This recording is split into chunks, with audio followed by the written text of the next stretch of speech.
There is a moment almost everyone experiences at least once. You're standing outside a closed door, metaphorically or literally, asking to be let back in. Maybe it's a friendship that went cold, a relationship that ended without explanation, a job where your effort was never acknowledged, and in that moment, something inside you starts to shrink. You start rehearsing what you'll say to make them understand. You start editing yourself to become smaller, easier, less demanding, anything to be wanted again. This is the quiet epidemic of our time, not loneliness, not failure, the slow erosion of self-respect that happens when we spend our lives auditioning for people who never bought a ticket to see us. The Stoics had a name for the opposite of this state. They called it autarkia, self-sufficiency. Not isolation, not coldness, but a kind of internal sovereignty where your peace no longer depends on someone else's vote.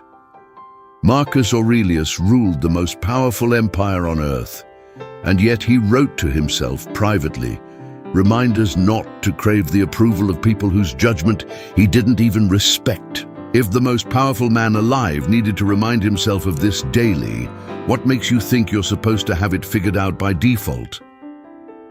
Today, I'm going to walk you through 10 Stoic laws of personal power. Not motivational slogans, actual mental tools the ancient Stoics used to stop begging, stop chasing, and stop explaining themselves to a world that was never entitled to their explanation in the first place. Each law comes with a real tool you can use starting today. This is a long one because this subject deserves more than a quick fix. Get comfortable. Study this like your peace depends on it, because it does. Before we begin, take 1 second to subscribe to this channel. It helps bring this wisdom to more people who need it. Let's dive in. The first law is this: your presence is not a subscription people get for free. There's an old assumption we absorb without noticing, that being available, being kind, being present is something we owe the people around us unconditionally. But nothing valuable in this world is unconditional. Not your time, not your attention, not your energy. Epictetus taught that we should examine everything we give away and ask whether it was ours to give so freely. Your presence is not a public utility. It is a resource, and resources given without discernment run dry. Think about the friend who calls only when they need something and vanishes the moment your life gets hard. You've given your presence freely for years. They've never once asked what it cost you. Here's a tool for this. Call it the reciprocity ledger. For 1 week, mentally track who reaches out to check on you versus who you reach out to. You're not counting to punish anyone. You're counting to see the truth your emotions have been hiding from you. Patterns don't lie, even when people do. Your presence has a price. The moment you forget that, everyone around you forgets it too. The second law is this: explaining yourself to a closed mind is currency spent on a debt that never clears. Somewhere along the way, we were taught that if we just explain ourselves clearly enough, people will understand us and everything will be fixed. But explanation only works on someone willing to listen. To someone who has already decided who you are, your words become noise they use to confirm what they already believed. Marcus Aurelius reminded himself not to waste his remaining time speculating about other people's opinions unless it served some mutual good. Explanation to a closed mind serves no mutual good. It only drains you. Picture the family member who twists everything you say into evidence of what they've already decided about you. You could write them a letter for hours. It wouldn't move them an inch because the problem was never a lack of information. Here's a tool for this. Call it the one explanation rule. Give your side once, clearly and calmly. After that, if the person still refuses to hear you, stop.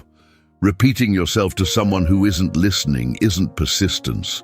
It's self-abandonment wearing the costume of hope.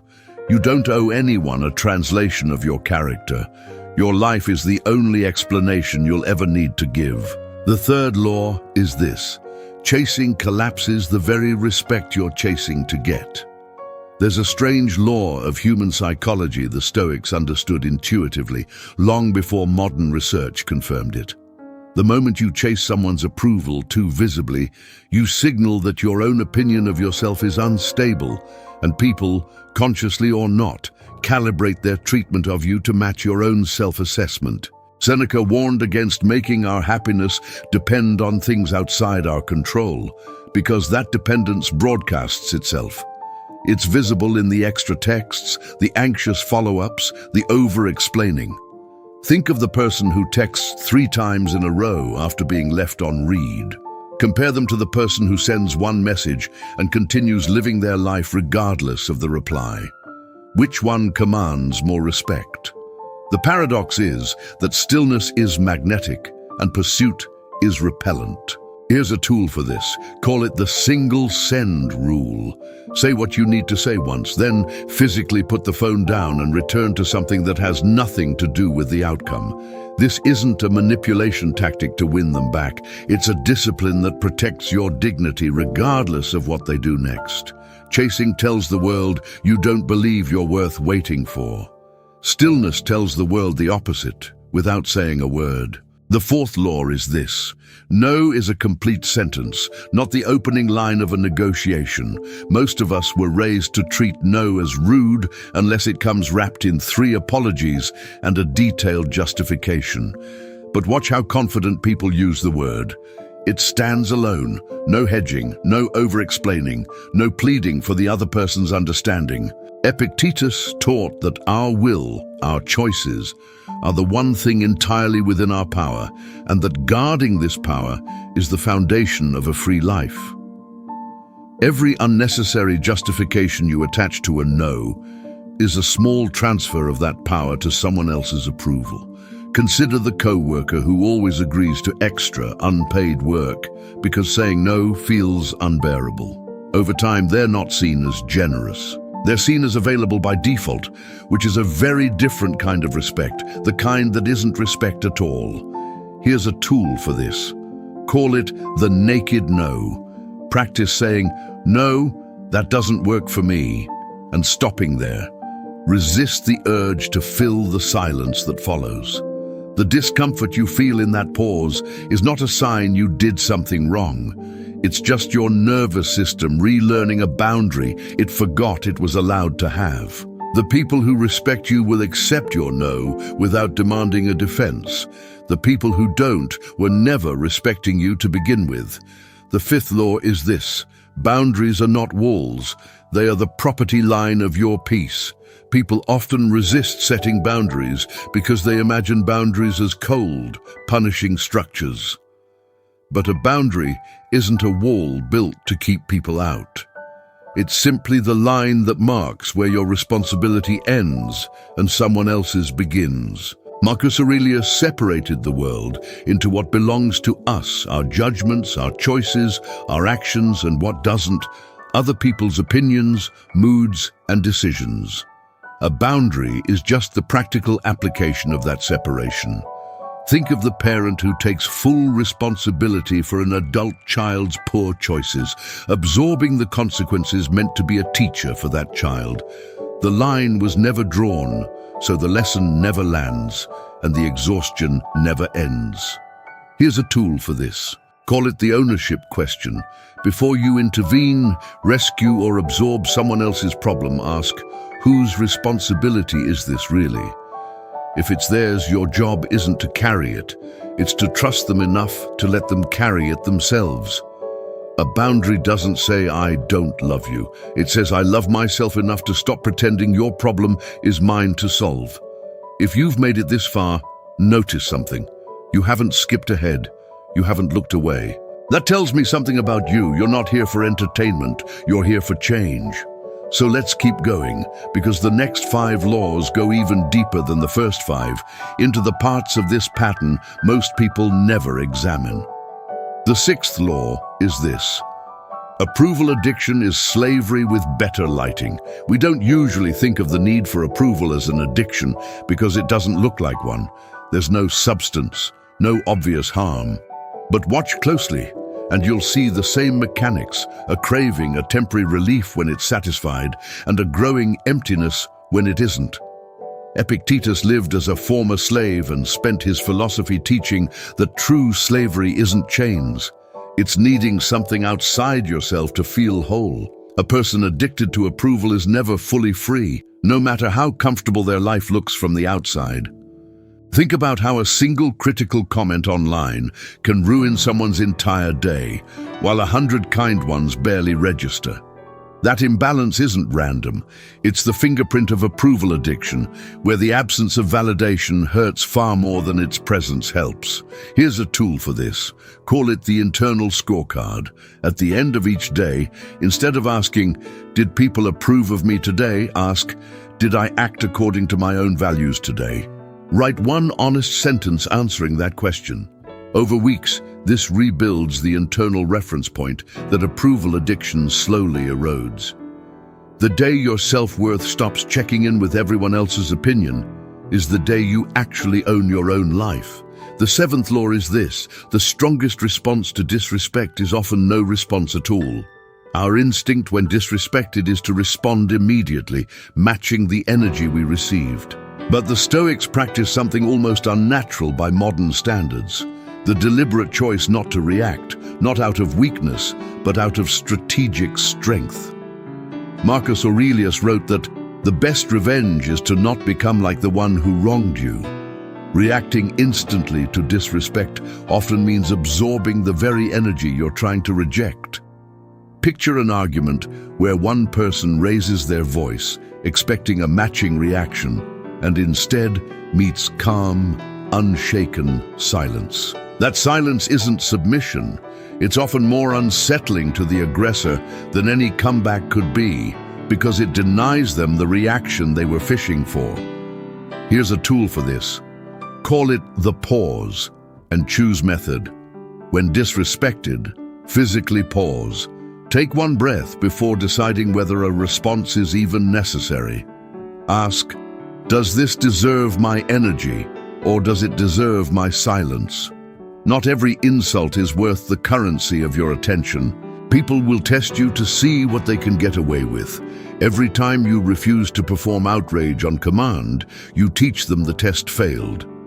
The eighth law is this: people treat you the way your silence allows. This law builds directly on the last one, but goes further.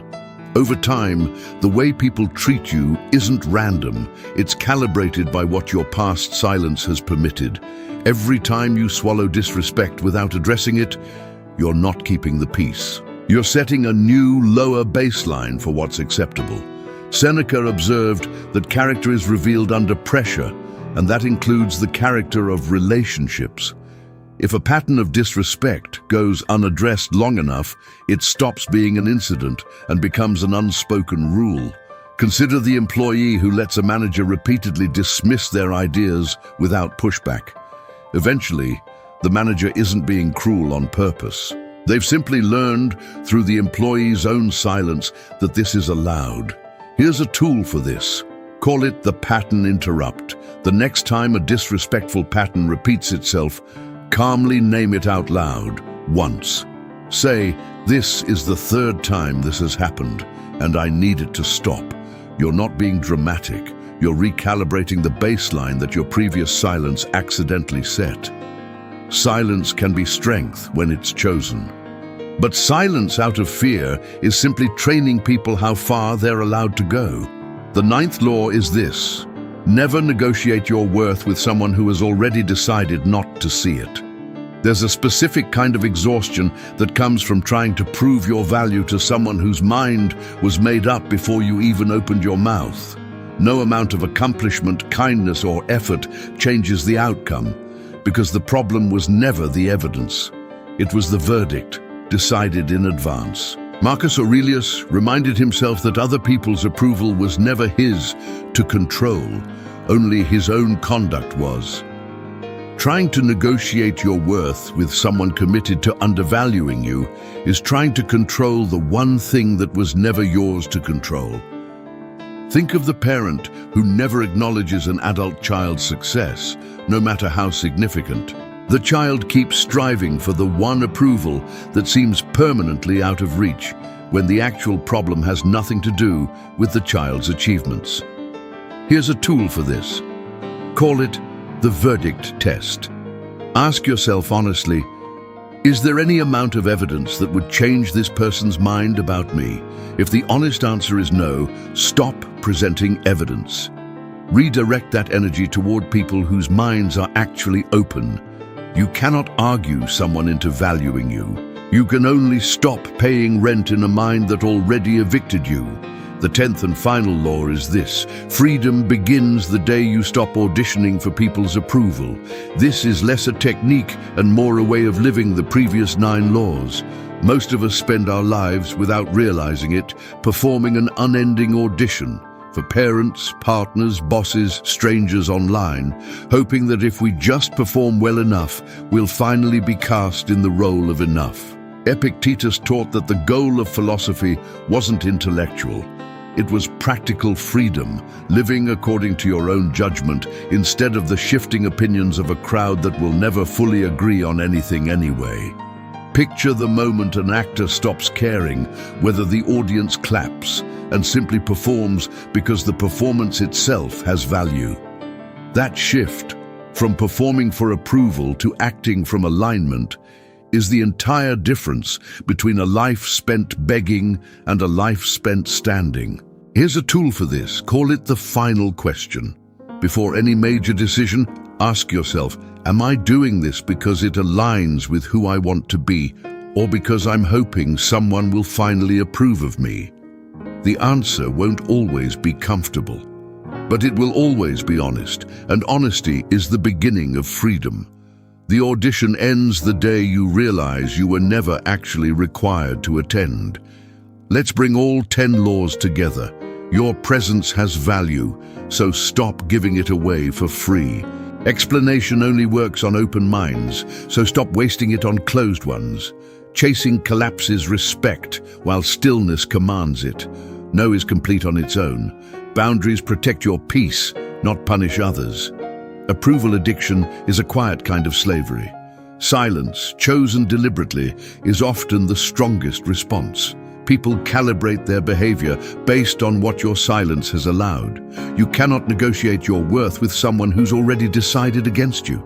And ultimately, freedom begins the moment you stop auditioning for a role you were never required to play. Marcus Aurelius held the most powerful position in the ancient world, and still had to remind himself daily not to crave approval he didn't need. You don't need an empire to practice this. You just need the next moment someone makes you feel like you have to shrink to be accepted. Stand there instead. Let the silence do what begging never could. If this resonated with you, there's another video on the screen that will take you even deeper. And if you haven't subscribed yet, do it now. It helps us reach more people who need this wisdom. Thank you for being here.